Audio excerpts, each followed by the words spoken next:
Wanting beautiful things for yourself doesn't take them away from anyone else. There is enough ambition and joy to go around. True fulfillment doesn't always feel pleasant in real time, but it's the kind of satisfaction that lasts. Hey there, billionaire. Yep, I'm talking to you. If you expect to live another 31 years, you're already a billionaire. Not in money, but in the real measure of wealth. Time. That's because 31 years is roughly a billion seconds. But most of us waste time in ways we'd never waste money. The currency of time billionaires is micro moments, the 90-second to 15-minute gaps hidden between the structured parts of your day.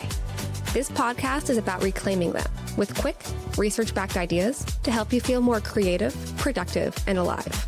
Welcome to Time Billionaires. Let's make your next micro moment count.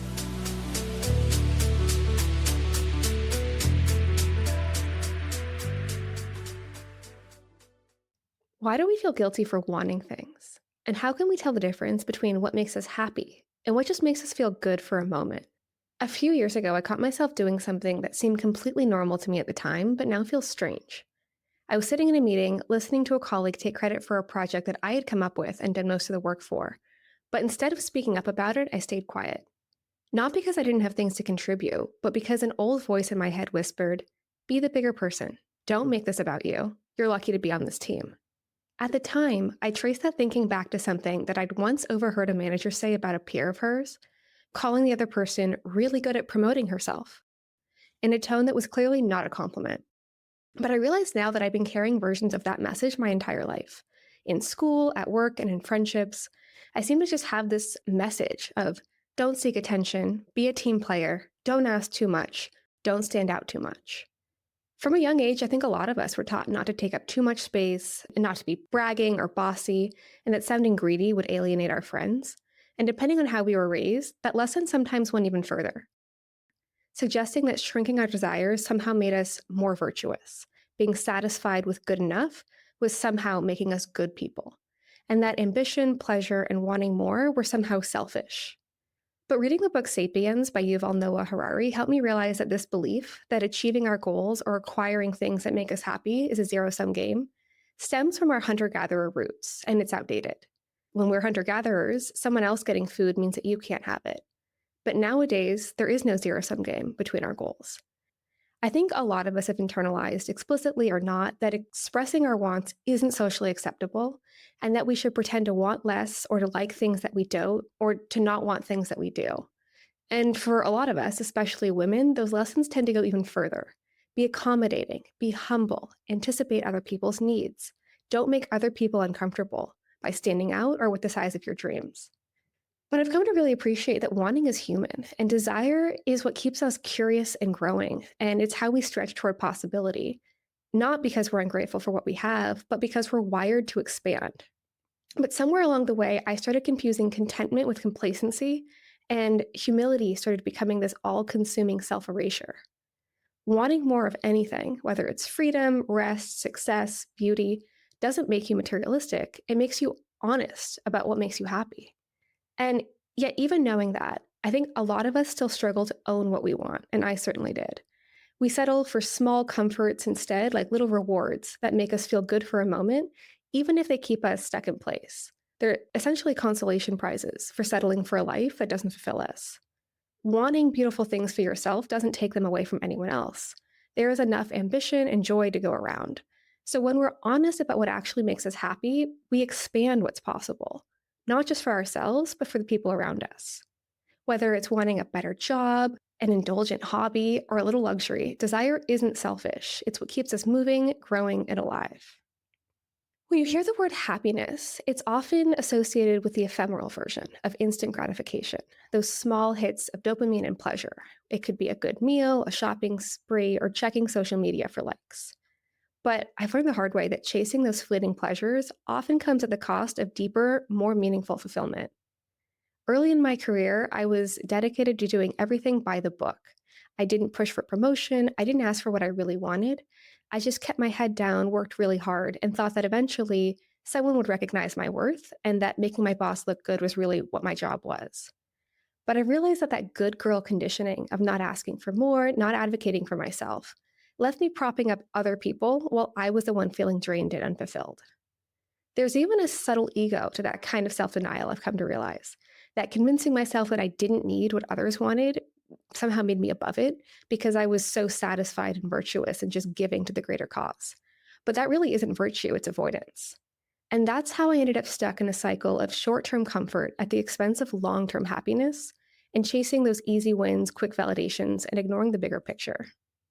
The research backs this up. In psychology, we talk about two different types of happiness. Hedonic happiness is that pleasure-seeking, instant gratification kind, the desserts, vacations, social media likes, things that are fun in the moment. But eudaimonic happiness is the deeper, longer-lasting fulfillment that comes from living authentically, pursuing meaningful goals, and growing as a person, really having the impact that we want to be.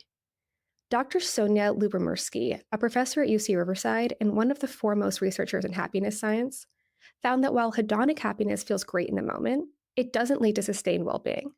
True long-term happiness and fulfillment comes from meaningful pursuits, even those that require discomfort and delayed gratification. The key is balance between the two types. Wanting pleasure in the moment isn't bad, it just isn't enough. And sacrificing all pleasure in the moment for the sake of long-term delayed gratification isn't a recipe for happiness either. The fulfillment that we get from growth, challenge, and aligning our desires with our deeper values is what truly sustains us. But we often get stuck overvaluing short-term satisfaction and undervaluing long-term fulfillment.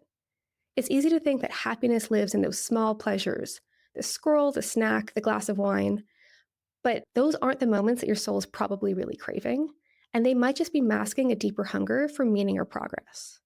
The most fulfilling experiences often don't feel good in the moment. Workouts that you don't want to do but leave you feeling energized afterward, hard conversations that bring you closer to somebody, or a project that demands late nights, but gives you a sense of purpose when it's done. True fulfillment doesn't always feel pleasant in real time, but it's the kind of satisfaction that lasts.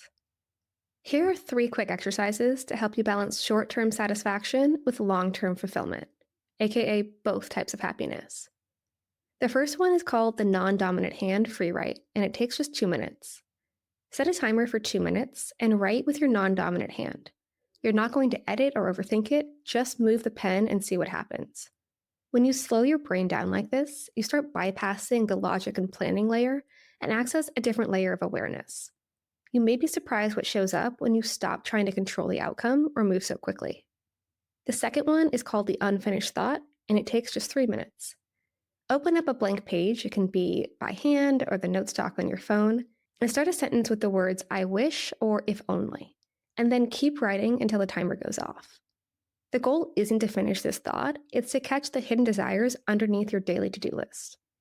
You may be surprised what your brain reveals that you didn't expect you actually wanted.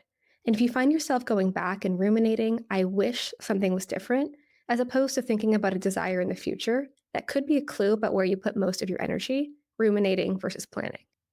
And the last one is called the eudaimonic reframe. Think of a task you've been avoiding because it feels uncomfortable or tedious. And now ask yourself, how will I feel after I've done it? When you visualize the long-term benefit of pride, relief, or progress, you can use that feeling as your motivation to get started. So here's your micro-moment invitation. Today, when you're tempted to reach for an easy dopamine hit, a scroll, a snack, a quick distraction, just take a deep breath for a second, and then ask yourself what you're really craving. Is it comfort in that moment to relax and pause? Or do you need growth to get out of some kind of funk that's keeping you stuck? Because the 5 minutes you spend pursuing what's meaningful, instead of what's easy, can quietly rewire your brain and change how you wake up tomorrow.